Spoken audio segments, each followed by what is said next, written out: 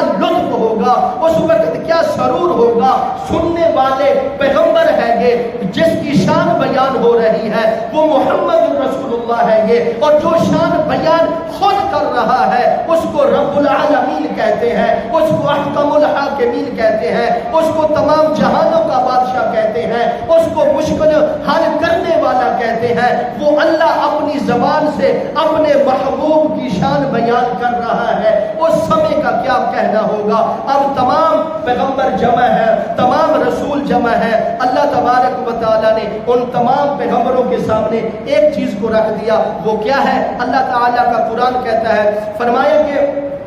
وَإِذْ أَخَذَ اللَّهُ مِيثَاقَ النَّبِيِّينَ، اللہ تبارک و تعالیٰ نے عالم ارواح کے اندر جب اس کائنات کا کوئی ذرہ باقی نہیں تھا، کوئی چیز وجود میں نہیں آئی تھی، تو اللہ تعالیٰ نے پھر اس عالم ارواح کے اندر تمام انبیاء علیہ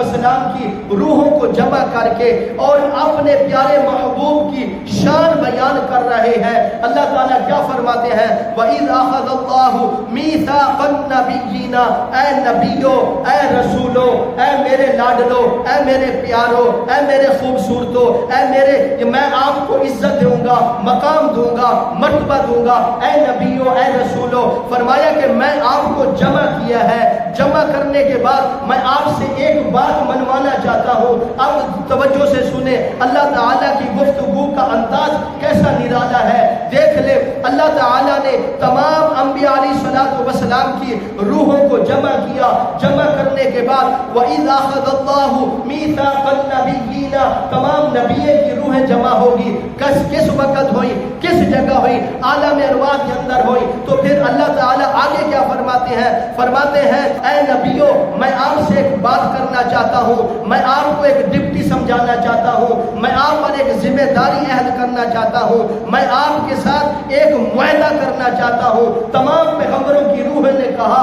پروردگار حکم کریں، آپ حکم کریں ہم مانیں گے، آپ حکم کریں ہم عمل کریں گے، آپ حکم کریں گے ہم 100% اتریں گے۔ اللہ تعالیٰ فرماتا ہے پھر سن لو، لما آتیتکم، میری بات توجہ سے سنو، کیا ہے؟ اللہ تعالیٰ فرماتے ہیں من کتاب، میں آپ کو کتاب دوں گا، میں آپ کو تورات دوں گا، میں آپ کو زبور دوں گا، میں آپ کو انجیل دوں گا، میں آپ کو صحیفے دوں گا، میں آپ کے ساتھ بات کروں گا، میں آپ کے پاس جبرائیل کو بھیجوں گا، میں آپ کو پیغام بھیجوں گا، میں آپ کو عزت دوں گا۔ من کتاب، میں آپ کو کتابیں دوں گا۔ اگلی بات سنیے، اللہ فرماتا ہے وحکمت، میں آپ کو حکمت دوں گا، اور ایسی حکمت دوں گا آپ سمجھتے ہوں گے کہ شاید یہ دنیا کی حکمت نہیں، بلکہ اللہ تعالیٰ فرماتے ہیں میں آپ کو ایسی حکمت دوں گا، آپ اپنی امت کو چلائیں گے، میں آپ کو ایسی حکمت دوں گا، آپ کھلے دل کے ساتھ تبلیغ کریں گے، میں آپ کو ایسی حکمت دوں گا،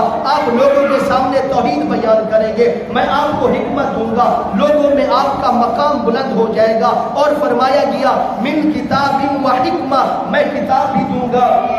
حکمت بھی دوں گا، کتاب دوں گا، نبوت دوں گا، میں آپ کو نبی بناؤں گا، میں آپ کو رسول بناؤں گا، میں آپ کو پیغمبر بناؤں گا، میں آپ کو اعلیٰ بناؤں گا، میں آپ کو خوبصورت بناؤں گا، میں آپ کو حسین بناؤں گا، میں آپ کو آپ کی امت میں آپ کی سب سے سے بڑی شان ہوگی، آپ کی شان کے مقابلے میں کوئی کسی کو پیدا نہیں ہونے دوں گا۔ اتنا بڑا مقام دینے کے بعد، اتنی بڑی عزت دینے کے بعد، اتنے بڑی بلندی دینے کے بعد نبوت مل گیا اور مقام مل گئے، کتابہ مل گیا، وعدہ ہو گیا، سارا معاہدہ ہو گیا۔ اب ان چیزوں کے بعد آگے اللہ تعالیٰ کیا فرماتے ہیں؟ میں آپ کو نبوت بھی دوں گا، کتاب بھی دوں گا، عزت بھی دوں گا، مقام بھی دوں گا، امت بھی دوں گا، شان بھی دوں گا۔ یہ سب چیزیں دینے کے بعد آگے اللہ فرماتے ہیں اگلی بات سنیں، آگے میں آپ سے کیا کہنا چاہتا ہوں؟ میں نے آپ کو نبوت تو دے دی، کتابیں بھی دے دی، سب کچھ عطا کر دیا، لیکن اگلی بات سنیں، آگے اللہ فرماتے ہیں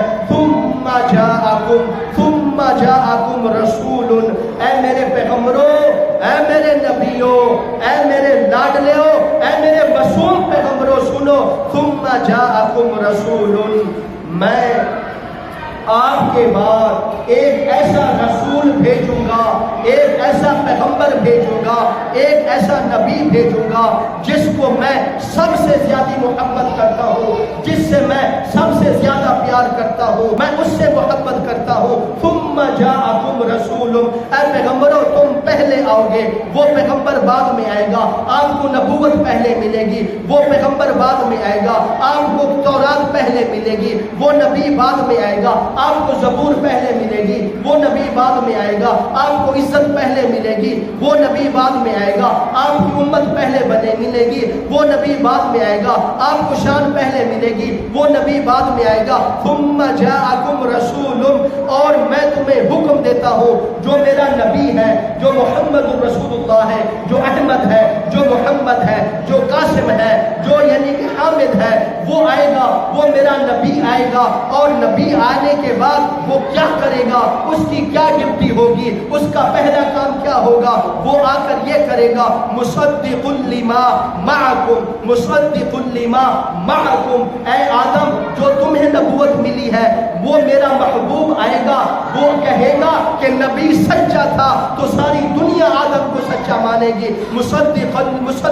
لما معکم، اے نوح، اگر میرا وہ نبی آئے گا اگر کہے گا کہ نوح سچا تھا ساری دنیا سچا مانے گی، میرا نبی کہے گا موسیٰ سچا تھا ساری دنیا سچا مانے گی، میرا نبی کہے گا زکریا سچا تھا ساری دنیا سچا مانے گی، میرا نبی کہے گا یوسف، یعقوب، ابراہیم، تمام انبیاء علیہ السلام سچے تھے، اور وہ پیغمبر حق پر تھے، ان پیغمبروں کے پاس کتابیں سچی تھی، ان پیغمبروں کے پاس صحیفے سچے تھے۔ تو فرمایا گیا اے نبیوں جو آپ کے بعد میرا نبی آئے گا وہ آپ کی تصدیق کرنے آئے گا، وہ آپ کی تصدیق کرے گا، تم سچ پر ہو، تم حق پر ہو، تم کتابوں پر بھی حق پر ہو۔ تو فرمایا گیا کہ جس وقت وہ میرا نبی آ جائے آپ کی تصدیق مکمل کرے گا، تصدیق مکمل کرنے کے بعد پھر آپ کو جو عزت ملے گی، اللہ اکبر، آج کہاں ہے وہ یہودی، آج کہاں ہے وہ عیسائی، وہ نصرانی عیسائی جو آپ صلی اللہ علیہ وسلم کی عزت کو نہیں مانتے، قرآن کو نہیں مانتے، اور میں ان سے اس نیٹ کے ذریعے ان سے خطاب کرتا ہوں، اور یہودیوں اگر آپ اپنے نبی کی عزت کرتے ہو تو یہ عزت میرے محبوب نے برقرار رکھی ہے۔ اگر میرا محبوب مصدق لما معکم نہ کہتا تو تم بھی اپنے نبی کو نہ مانتے۔ اے عیسائیوں، تم جو اپنے نبی کی عزت کرتے ہو یہ عزت میرے محبوب نے آپ کے نبی کو دی ہے۔ اگر میرا نبی آ کر آپ صلی اللہ علیہ وسلم آ کر یہ نہ کہتے عیسیٰ سچ پر تھے، عیسیٰ حق پر تھے، عیسیٰ اعلیٰ پیغمبر تھے، عیسیٰ علیہ السلام خوبصورت پیغمبر تھے، ان کو جو انجیل ملی وہ انجیل سچی تھی، اگر میرا محبوب نہ کہتا دنیا نہ مانتی، خود عیسائی اپنے پیغمبروں کو نہ مانتے۔ آج جتنے بھی یہودی ہیں، نصران ہیں، یہ اپنے نبی کی عزت کرتے ہیں تو یہ میرے نبی کے صدقے سے ان کو عزت ملی ہے۔ اگر اس چیز کی قدر ہے تو تمہیں پھر اس چیز کو ماننا پڑے گا۔ اگر حضرت موسیٰ کو مقام ملا ہے، حضرت عیسیٰ کو مقام ملا ہے، بنی اسرائیل کو مقام ملا ہے، یعقوب علیہ السلام کو مقام ملا، عیسیٰ علیہ السلام کو مقام ملا، یہ صدقہ کملی والے کا ہے، کیونکہ اللہ تعالیٰ خود فرما رہے ہیں ثم جاءکم رسول، اے دنیا والو، اے میرے پیغمبروں، عالم ارواح اندر خطاب ہو رہا ہے، ثم جاءکم رسول، اے نبیوں تمہیں عزت سب کچھ ملے گی، لیکن اگلی بات سنیں، مصدق لما معکم، جب جس وقت میرا نبی آئے گا وہ تصدیق کرے گا، جب تصدیق کر لے گا پھر تم حق پر ہوگے، سچ پر ہوگے۔ تصدیق کرنے کے بعد پھر اگلی بات سنیں، آگے اللہ تعالیٰ کیا فرماتے ہیں، ٹائم تھوڑا، گفتگو زیادہ، آگے اللہ تعالیٰ فرماتے ہیں لَتُؤْمِنُنَّ بِهِ، اے پیغمبروں میرے نبی پر ایمان تم نے لانا ہے۔ کیا کرنا ہے؟ لَتُؤْمِنُنَّ بِهِ، میرے پیغمبر پر ایمان لانا ہے۔ اگلی بات سنیں، وَلَتَنْصُرُنَّ، اور اس کی مدد بھی کرنی ہے۔ اللہ اکبر۔ اب اگر یہ دو جملے سن لیں شاید جلدی سمجھ نہیں آئے گا۔ پہلے تو اللہ نے فرمایا کہ ثُمَّ جَاءَكُمْ رَسُولٌ، وہ تم سے بعد میں آئے گا۔ پھر آگے اللہ تعالیٰ فرماتے ہیں مُصَدِّقٌ لِمَا مَعَكُمْ، وہ آپ کی تصدیق کرے گا۔ پھر آگے اللہ تعالیٰ فرماتے ہیں لَتُؤْمِنُنَّ بِهِ، تم اور اس پر ایمان لانا ہے۔ پھر آگے اللہ فرماتے ہیں وَلَتَنْصُرُنَّ بِهِ، پھر تم اس کی مدد کرنی ہے۔ اب سب پیغمبر پریشان ہو جاتے ہیں، سب پیغمبر یعنی مایوس ہو جاتے ہیں، پروردگار پہلے تو آپ کہتے ہیں وہ آپ سے بعد میں آئے گا، آدم کے بعد آئے گا، نوح کے بعد آئے گا، عیسیٰ کے بعد آئے گا، زکریا کے بعد آئے گا، موسیٰ کے بعد آئے گا، ابراہیم کے بعد آئے گا، یعقوب کے بعد آئے گا، یوسف کے بعد آئے گا، تمام نبیوں کے بعد آئے گا۔ ثم جاءکم، ثم کا معنی پھر آئے گا، بعد میں آئے گا۔ پروردگار جب وہ آئے گا بعد میں تو ہم کس طرح ایمان لائیں گے؟ جب وہ آئے گا بعد میں ہم کس طرح اس کی مدد کریں گے؟ اللہ اکبر۔ اللہ تعالیٰ نے فرمایا تم یہ ایمان بنا لو کہ جب آدم تمہیں نبوت مل جائے، جب تم اپنی قوم کے پاس جانا، توجہ سے سنا میری بات، اللہ فرماتے ہیں اے آدم ایمان لانے کا یہ طریقہ ہوگا جب میں تمہیں نبوت دوں اس وقت بھی میرے اس نبی پر، اس میرے محبوب پر، محمد الرسول اللہ پر ایمان لانا ہے۔ تو پھر جب اپنی قوم میں جانا تو اس وقت میری توحید کے ساتھ ساتھ میرے محبوب کی رسالت کا بھی ڈنکا بجانا۔ آدم علیہ السلام بجا رہے، اے نوح علیہ السلام میں تمہیں نبی بناؤں گا، میری توحید کے بعد تم پر بھی یہ حق ہے کہ میرے محبوب کی رسالت کا ڈنکا بجانا۔ اے موسیٰ، اے عیسیٰ، اے روح اللہ، تمہیں بھی حکم دیتا ہوں تم جب اپنے علاقوں میں جانا، اپنی قوم کے پاس جانا، تمہارا بھی حق بنتا ہے توحید رب کی بیان کرنا اور رسالت کملی والے کی بیان کرنا، اور یہ ہے ایمان لانا، اور یہ ہے وَلَتَنْصُرُنَّ بِهِ، اور فرمائے وَلَتَنْصُرُنَّ، اور مدد کرنی ہے۔ مدد سے کیا مراد؟ جب وہ پیغمبر آپ کے پاس آ جائے، جب وہ نبی آ جائے، تم اپنی نبوت کو چھوڑ دینا، اپنے عقیدے کو چھوڑ دینا، اپنی کتابوں کو چھوڑ دینا، میرے محبوب پر ایمان لانا، میرے محبوب پر عقیدہ رکھنا، میرے محبوب کے ہاتھ پر ہاتھ رکھ کے بیعت کر لینا، اور خود بھی کرنا، اپنی امت کو بھی حکم دینا۔ اب تمام انبیاء علیہ السلام جو اپنے علاقوں میں تبلیغ انہوں نے کی ہے، تو ان تبلیغ میں دو چیزیں تھی، یا رب کی توحید تھی یا رسالت تھی۔ آپ صلی اللہ علیہ وسلم نے انہوں نے اپنی بات نہیں منوائی، انہوں نے یہی کہا کہ میرے بعد اور نبی آئے گا، میرے بعد اور نبی آئے گا، میرے بعد اور نبی آئے گا۔ جب محمد الرسول اللہ آ جاوے، جب احمد آ جاوے، جب محمد آ جاوے، تو اے میری قوم کے لوگوں، اے میری برادری کے لوگوں، مجھ پر ایمان لانے والوں، تورات کو بھی چھوڑ دینا، موسیٰ علیہ السلام کو چھوڑ دینا، داؤد علیہ السلام کو چھوڑ دینا، زبور کو چھوڑ دینا، انجیل کو چھوڑ دینا، حضرت عیسیٰ علیہ السلام کو چھوڑ دینا، اپنے تمام عقیدوں کو چھوڑ کر، اور جس وقت آپ صلی اللہ علیہ وسلم آ جائے تو اس پر اس کا کلمہ پڑھ کے لا الہ الا اللہ محمد رسول اللہ کہہ کے اس پر ایمان لانا، اللہ عزت دے گا، اللہ مقام دے گا، اللہ جنت دے گا۔ یہ کون کہہ رہے ہیں؟ وہ انبیاء علیہ السلام کہہ رہے ہیں، پچھلے انبیاء علیہ السلام، حضرت آدم علیہ السلام سے لے کر حضرت عیسیٰ علیہ السلام تک یہ شان بیان ہو رہی ہے۔ تو اب آگے اللہ تعالیٰ فرماتے ہیں آپ گھبرائیں نہیں، آپ پریشان نہ ہو، آپ صرف میرے نال وعدہ کریں۔ قالوا اقررنا، کیا آپ اس چیز کا وعدہ کرتے ہیں؟ سب پیغمبروں نے کہا، قالوا، سب کہتے ہیں، اقررنا، ہم اقرار کرتے ہیں پروردگار جب تیرا نبی آئے گا، تیرا رسول آئے گا، ہم اس پر ایمان بھی لائیں گے، ہم اس کی مدد بھی کریں گے۔ اس کے بعد جب تمام انبیاء علیہ السلام نے وعدہ کر لیا، اقرار کر لیا، تو پھر اس کے بعد فرمایا قال فاشهدوا، اللہ فرماتے ہیں پھر تم گواہ ہو جاؤ، قال فاشهدوا، گواہ ہو جاؤ، وانا معکم، وانا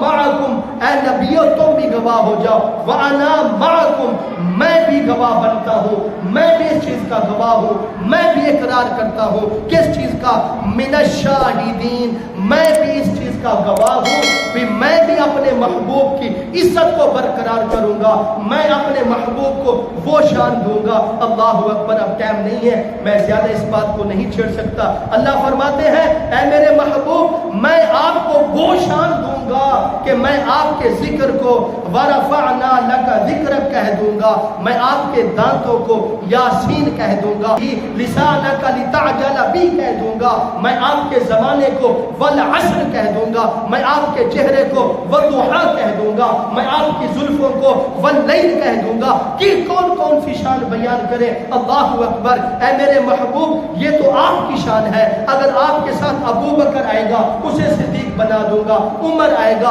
اسے فاروق اعظم بنا دوں گا، عثمان آئے گا اسے ذوالنورین بنا دوں گا، علی آئے گا اس کو حیدر قرار اسد اللہ بنا دوں گا، اللہ کا شیر بنا دوں گا، اور اسی طرح ابو ہریرہ آئے گا اسے حافظ الحدیث بنا دوں گا، عبداللہ ابن عباس آئے گا اسے مفسر قرآن بنا دوں گا، اور جو بھی تیرے ساتھ جڑ جائے گا اسے اعلیٰ بنا دوں گا۔ وہ تو اعلیٰ ہستیاں ہیں، ہم تو گناہگار ہیں۔ اگر اللہ فرماتے ہیں اے دنیا والوں اگر تم بھی میرے محبوب کے ساتھ جڑ جاؤ، تم بھی میرے محبوب کی اتباع کرو، تم بھی میرے محبوب کے نقش قدم پر چلنا شروع کر دو، میرے محبوب کی ہر بات کو ماننا شروع کر دو، میرے محبوب کی ہر شریعت پر عمل کرنا شروع کر دو، اللہ فرماتا ہے میں خود رب کہتا ہوں میرے محبوب کی تابع داری کرنا تمہارا کام ہے، جنت کے 8 دروازے کھول دینا میں رب کا۔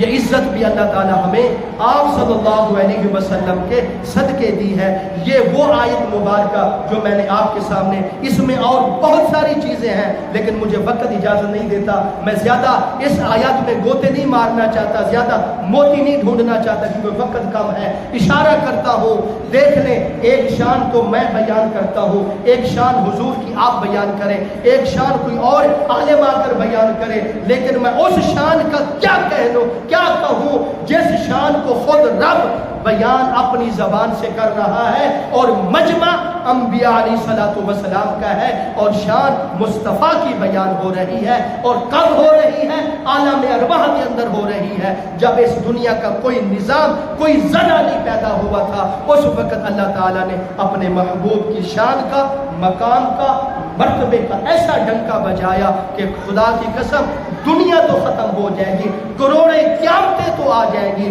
لیکن میرے اور آپ کے محبوب کی شان ذرا برابر، ایک زلف کی بال کے برابر بھی شان مکمل نہیں ہو سکتی۔ ایسی اللہ تعالیٰ نے آپ صلی اللہ علیہ وسلم کو شان دی ہے۔ پھر ہم کتنے خوش نصیب ہیں، کتنے نصیبوں والے ہیں، اللہ نے ہمیں وہ پیغمبر دیا، وہ رسول دیا، وہ نبی دیا جو تمام نبیوں کا سردار، دونوں جہانوں کا سردار۔ اے امت محمدی اپنے پیغمبر کی عزت کرو، اپنے نبی کی اتباع کریں، اپنے نبی کی فرما برداری کریں، صرف دھوکہ بازی نہ کریں اپنے نبی کے ساتھ بلکہ سچی محبت کریں، جو جس چیز کا آپ صلی اللہ علیہ وسلم نے ہمیں حکم دیا ہے وہ کرو، جس چیز سے ہمیں منع کیا ہے اس سے باز آ جاؤ۔ یہی محبت ہے آپ صلی اللہ علیہ وسلم کی، جو آپ صلی اللہ علیہ وسلم سے سچی محبت کرتے ہیں اور حضور صلی اللہ علیہ وسلم کے طریقے پر زندگی گزارتے ہیں، انشاءاللہ وہ دنیا میں بھی کامیاب ہو جائے گی، آخرت میں انشاءاللہ۔ اگلے جمعے بشرط زندگی رہے گی تو میں آپ صلی اللہ علیہ وسلم کی اس دعا کو آپ کے سامنے بیان کروں گا جو آپ صلی اللہ علیہ وسلم کو ایک پیغمبر نے اللہ سے رو رو کر مانگا۔ دعا کو اللہ تعالیٰ آپ سب کو توفیق عطا فرمائے۔